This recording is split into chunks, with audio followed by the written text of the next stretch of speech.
ನಮಸ್ಕಾರ. ನಾನು ಡಾಕ್ಟರ್ ಸಮರ್ಥರಾವ್, ಅಮೃತ Ayurvedic centre ಬಸವನಗುಡಿಯಲ್ಲಿ practice ಮಾಡ್ತಾ ಇರೋದು. ಹೋದ ಸಂಚಿಕೆಯಲ್ಲಿ ನಾವು ದಿನಚರ್ಯೆ, ಸ್ನಾನ ಹಾಗೂ ಬಟ್ಟೆ ಹಾಕೊಳ್ಳೋವರೆಗೂ ನಾವು ಬಂದಿದ್ವಿ. ಮುಂದಿನ ಸಂಚಿಕೆಯಲ್ಲಿ ನಾವು ಆಹಾರದ ಬಗ್ಗೆ ಎಲ್ಲ ಮಾತಾಡ್ಕೊಂಡು ಹೋಗೋಣ. ಅದ್ರ ಮುಂಚಿತವಾಗಿ ನಮ್ಮ ದೇಹದ 4 ಸ್ವಾಭಾವಿಕ ವೇಗಗಳು, ಇಚ್ಛೆಗಳ ಬಗ್ಗೆ ನಾವು ಮಾತಾಡೋಣ.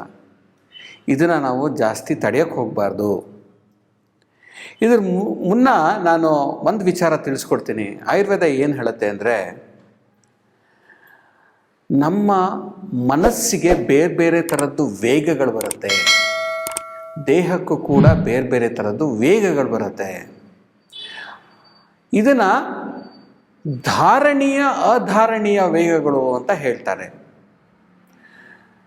ಕೆಲವು ವೇಗಗಳನ್ನ ನಾವು ಧಾರಣೆ ಮಾಡಬೇಕು, ಕೆಲವು ವೇಗಗಳನ್ನ ನಾವು ಧಾರಣೆ ಮಾಡಕೂಡ್ದು.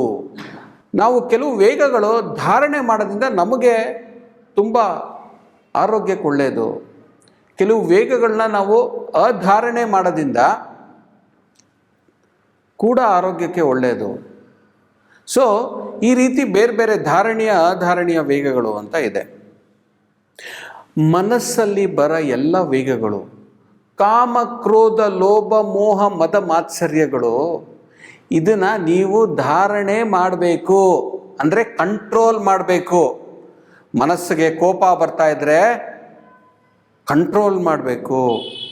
ಮನಸ್ಸಲ್ಲಿ ಕೆಲವು ಸಲ ಮನೆಗಳಲ್ಲಿ ತಾಪಗಳು ಎಲ್ಲ ಆಗ್ತಾಯಿದ್ರೆ ಒಬ್ಬರು ಅವ್ರಿಗೆ ಇರಲಿ, ಮಾತಾಡಲಿ, ಏನು ಬೇಕಾದರೂ ಕೋಪ ಎಲ್ಲ ಹೊರಗೆ ಬರಲಿ ಅಂತ ಕಾನ್ಸೆಪ್ಟ್ ಇರುತ್ತೆ. ಅವೆಲ್ಲ ತಪ್ಪು. ಕಾಮ, ಕ್ರೋಧ, ಲೋಭ, ಮೋಹ, ಮದ, ಮಾತ್ಸರ್ಯಗಳನ್ನ ಕಂಟ್ರೋಲ್ ಮಾಡಬೇಕು. ಯಾವಾಗ ಮಾಡಬೇಕು ಆವಾಗ ಮಾಡೋದು ಕಲಿಬೇಕು. ಇಲ್ಲದೇ ಇರೋ ಟೈಮಲ್ಲಿ ಮಾಡೋದನ್ನ ಒಳ್ಳೆಯದಲ್ಲ. ಅದಕ್ಕೆ ನಮ್ಮ ಹಿರಿಯರೆಲ್ಲ ನಮ್ಮ ಸಂಪ್ರದಾಯಗಳಲ್ಲೆಲ್ಲ ಇಂಥ ದಿವಸ ನೀವು ಸಂಭೋಗ ಮಾಡಿಕೊಡ್ದು, ಇಂಥದ್ದು ದಿವಸ ಉಪವಾಸ ಮಾಡಬೇಕು, ಇಂಥದ್ದು ದಿವಸ ಹಿಂಗೆ ತಿನ್ನಬೇಕು, ಹಂಗೆ ತಿನ್ನಬೇಕು, ಇಂಥ ದಿವಸ ಇಷ್ಟೇ ಮಾಡಬೇಕು ಅಂತ ರಿಚುವಲ್ಸ್ ತೊಗೊಂಬಿಡೋದು. ಯಾಕಂದರೆ ನಮ್ಮ ಮನಸ್ಸಿಗೆ ಶಕ್ತಿ ಜಾಸ್ತಿ ಬರಲಿ, ಧಾರಣೆ ಮಾಡೋ ಶಕ್ತಿ ಬರಲಿ. ಮತ್ತೊಂದು ಕಡೆ ದೇಹದಲ್ಲಿ ವೇಗಗಳು ಬರುತ್ತೆ.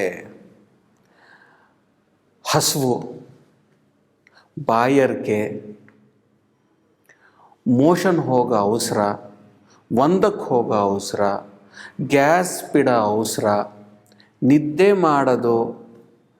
ಮಾಡೋ ಅರ್ಜು, ಸೀನದು, ಕೆಮ್ಮದು, ಇವೆಲ್ಲ ಅಧಾರಣೀಯ ವೇಗಗಳು. ಇದನ್ನು ಧಾರಣೆ ಮಾಡಬಾರ್ದು, ನಾವು ಕಂಟ್ರೋಲ್ ಮಾಡಬಾರ್ದು. ಇದರಿಂದ ಕಾಯಿಲೆಗಳು ಜಾಸ್ತಿ ಆಗತ್ತೆ. ಈಗ ಮಾಡ್ರನ್ ಡೇ ಲೈಫ್ ಸ್ಟೈಲಲ್ಲಿ ಕೆಲಸನೇ ತುಂಬ ಇಂಪಾರ್ಟೆಂಟು. ಮೀಟಿಂಗಲ್ಲಿ ಕೂತ್ಕೊಂಡ್ಬಿಡ್ತೀರ, ಟಾಯ್ಲೆಟ್ ಅವಸರ ಆಗ್ತಾ ಇರತ್ತೆ. ಅಯ್ಯೋ ಟಾಯ್ಲೆಟ್ ಅವಸರ ಮಾಡೋ, ಇರಲಿ ವೇಟ್ ಮಾಡೋಣ ಅಂತ ಹಂಗೆ ಬಿಡ್ತೀರ. ಅದರಿಂದ ಏನಾಗುತ್ತೆ ಅಂದರೆ, ಆ ಕಂಟ್ರೋಲ್ ಮಾಡೋದ್ರಿಂದ ಇಲ್ಲಿಂದ ಬ್ರೈನ್ಗೆ ಸ್ಟಿಮ್ಯುಲೇಷನ್ಸ್ ಹೋಗುತ್ತೆ. ಇದರಿಂದ ಬೇರೆ ಬೇರೆ ಕಾಯಿಲೆಗಳು ಉತ್ಪತ್ತಿ ಆಗೋಕ್ಕೆ ಚಾನ್ಸ್ ಇರುತ್ತೆ. ನಿಮಗೆ ಟಾಯ್ಲೆಟ್ ಬಂತ, ಒಂದು ಟಾಯ್ಲೆಟ್ ಬ್ರೇಕ್ ತೊಗೊಳ್ಳಿ. ಯೂರಿನೇಷನ್ ಬಂತ, ಯೂರಿನ್ ಬ್ರೇಕ್ ತೊಗೊಳ್ಳಿ. ಗ್ಯಾಸ್ ಬಂತ, ಅದಕ್ಕೂ ಒಂದು ಬ್ರೇಕ್ ತೊಗೊಂಡು ಕಂಫರ್ಟಬಲ್ ಇದರಲ್ಲಿ ನೀವು ಫ್ಲ್ಯಾಟುಲೆನ್ಸ್ನ ಬಿಡೋದು ಕಲಿಬೇಕು. ಹಸಿವಾಯ್ತಾ, ತಿನ್ನೋದು ಕಲ್ತ್ಕೊಳ್ಳಿ. ಸೊ ಇವನ್ನ ನೀವು ಪೋಸ್ಟ್ಪೋನ್ ಮಾಡಿದಷ್ಟು ಇದಕ್ಕೆ ಕಾಯಿಲೆಗಳು ತುಂಬ ಬರುತ್ತೆ. ಈ ಧಾರಣೀಯ ಅಧಾರಣೀಯ ವೇಗಗಳ ಬಗ್ಗೆ ನಾನು ಮತ್ತೊಂದು ಎಪಿಸೋಡಲ್ಲಿ ಮಾಡ್ತೀನಿ. ಆದರೆ 4 ಸ್ವಾಭಾವಿಕ ಇಚ್ಛೆಗಳು ಯಾವ್ದು? ಒಂದು ಹಸಿವು, ಎರಡನೇದು ಬಾಯಾರಿಕೆ, ಇನ್ನೊಂದು ನಿದ್ದೆ ಮಾಡೋದು, 4ನೇದು ಸಂಭೋಗ ಮಾಡೋದು. ಇವು 4ನ್ನ ನೀವು ಜಾಸ್ತಿ ತಡಿಬಾರ್ದು. ಎಷ್ಟು ಬೇಕೋ ಅಷ್ಟು ಅದಕ್ಕೆ ಕರೆಕ್ಟಾಗಿ ಮಾಡ್ಕೊಂಬಂದರೆ ನಿಮ್ಮ ಆರೋಗ್ಯಕ್ಕೆ ಒಂದು ಕಾರಣ. ಹಸಿವು ಬಂದಾಗ ಹಸಿವು ತಡೆಯೋದು, ಹಸಿವು ಪೋಸ್ಟ್ಪೋನ್ ಮಾಡೋಕ್ಕೆ ಹೋದ್ರಿ ಅಂದರೆ ನಿಮ್ಮ ದೇಹದಲ್ಲಿ ಅಗ್ನಿ ಅಂತ ಇರುತ್ತೆ. ಆ ಅಗ್ನಿ ಫಸ್ಟ್ ಏನು ಮಾಡುತ್ತೆ, ಫಸ್ಟು ಕೇಳುತ್ತೆ, ನನಗೆ ನಿಮಗೆ ಹಸಿವು ಮತ್ತು ಕೊಡ್ತಾಯಿದ್ದೀನಿ, ಆಹಾರ ಬೇಕು ಅಂತ ಕೇಳುತ್ತೆ. ನೀವು ಆಹಾರ ಹಾಕದೇ ಇದ್ದರೆ ಹಿಂದಿನ ದಿವಸದ ಏನಾರು ಇತ್ತು ಅಂದರೆ ಅದನ್ನು ಪಚನೆ ಮಾಡುತ್ತೆ ಫಸ್ಟು. ಅದಾಗಿದ ಮೇಲೆ ದೋಷಗಳನ್ನ ಪಚನೆ ಮಾಡುತ್ತೆ. ಆಮೇಲೆ ಧಾತುಗಳ ಪಚನೆ ಮಾಡೋಕ್ಕೂ ಶುರು ಮಾಡ್ಕೊಂಬಿಡತ್ತೆ. ಅವಾಗ ಏನಾಗುತ್ತೆ, ಕೊನೆಗೆ ಪ್ರಾಣನೇ ಪಚನೆ ಮಾಡಿಬಿಡತ್ತೆ. ಸೊ ಅದಕ್ಕೆ ಜಾಸ್ತಿ ಹಸಿವು ಮಾಡೋಕ್ಕೆ ಹೋಗಬೇಡಿ. ಅದೆಷ್ಟು ಬೇಕೋ ಅಷ್ಟು ಆಹಾರ ಕೊಡಿ ಅದಕ್ಕೆ. ಹಾಗೆ ಬಾಯಾರಿಕೆನೂ ಕೂಡ, ಬಾಯಾರಿಕೆ ಆಯಿತು ನೀರು ಕುಡಿದೇ ಏನಾರು ಇದ್ರಿ ಅಂದರೆ ಅದಕ್ಕೆ ತಕ್ಕಂಗೆ ಬೇರೆ ಬೇರೆ ಕಾಯಿಲೆಗಳು ಬರುತ್ತೆ. ರಕ್ತ ಸ್ವಲ್ಪ ದಪ್ಪ ಆಗತ್ತೆ, ಹೃದಯಕ್ಕೆ ಇನ್ನೂ ತ್ರಾಸ ಜಾಸ್ತಿ ಆಗುತ್ತೆ, ಕಿವಿ ಕೇಳೋದು ಶ್ರವಣ ಶಕ್ತಿ ಕಮ್ಮಿ ಆಗತ್ತೆ. ಹೀಗೆ ನೀರು ಬಾಯಾರಿಕೆ ಆದಾಗ ನೀರು ಕುಡಿದೇ ಇರೋದು ಇವೆಲ್ಲ ಸಮಸ್ಯೆಗಳು ತೊಗೊಂಬಂದು ಕೊಡುತ್ತೆ. ನಿದ್ದೆ ಕೂಡ ಹಾಗೆ, ಸಂಭೋಗ ಕೂಡ.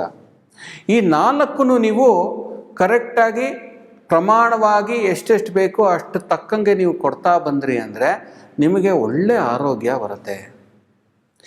ಈ ಸಂಚಿಕೆಯಲ್ಲಿ ನಾನು ಮನಸ್ಸು ವೇಗಗಳು, ದೇಹದ ವೇಗಗಳ ಬಗ್ಗೆ ಬ್ರೀಫಾಗಿ ತಿಳಿಸ್ಕೊಟ್ಟೆ. ಮನಸ್ಸಲ್ಲಿ ಬರೋ ವೇಗಗಳನ್ನ ನೀವು ಧಾರಣೆ ಮಾಡೋದು ಕಲಿಬೇಕು. ಮಕ್ಕಳಲ್ಲೂ ಕೂಡ ಇವನ್ನ ಧಾರಣೆ ಮಾಡೋದು ಕಲಿಸ್ಕೊಡ್ಬೇಕು.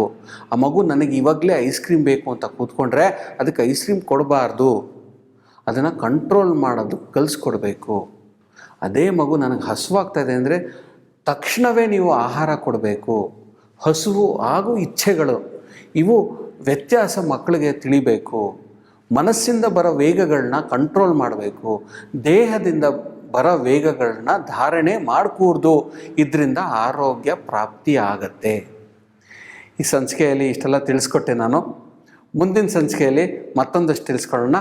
ಅಲ್ಲಿವರೆಗೂ ನಮಸ್ಕಾರ.